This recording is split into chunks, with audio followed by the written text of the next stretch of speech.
The second ITU World Cup race of 2016 took place over the sprint distance in New Plymouth on the west coast of New Zealand's North Island. Cool conditions meant a one-lap 750-metre swim as 47 elite women raced to get ahead in the water. Several top athletes had chosen to make their season debuts here, including reigning world champion Gwen Jorgensen and home favourite Andrea Hewitt. Two Americans started well in the swim, Summer Cook and Kirsten Casper.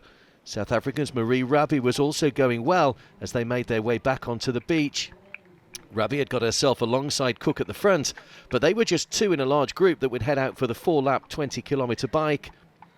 Ominously, Jorgensen, who hadn't been beaten in an individual ITU race since April 2014, was already among the front runners after a good swim. Hewitt came out of the water some 13 seconds behind the leaders and didn't have the smoothest of transitions. She struggled with her wetsuit, but she was soon out on the road, looking to eat into the deficit. Rabi, Jorgensen and Spain's Carolina Routier were all among the leaders in the early stages as they formed a 22-strong lead pack.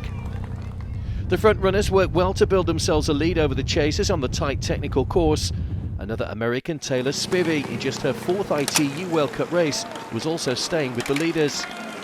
As they rounded the hairpin turn, it was obvious this would come down to the run to find a winner, and with Jorgensen among them, it would take a superhuman effort to prevent another win for the American. Hewitt, though, had ridden herself into the lead group. Rabi was also still nicely in touch. Jorgensen was in no rush in T2, knowing her superior running speed would stand her in good stead.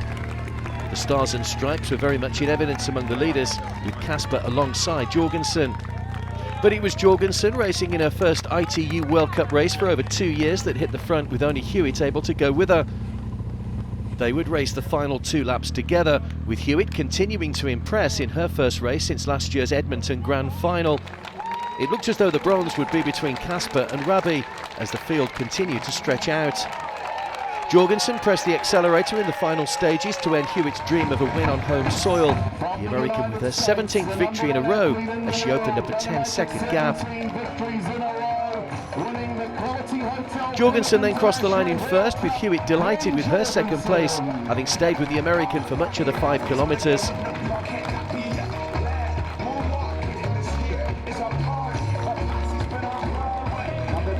Casper crossed the line in third, matching her recent result in Malulaba. But it was again the familiar sight of Gwen Jorgensen that took the plaudits.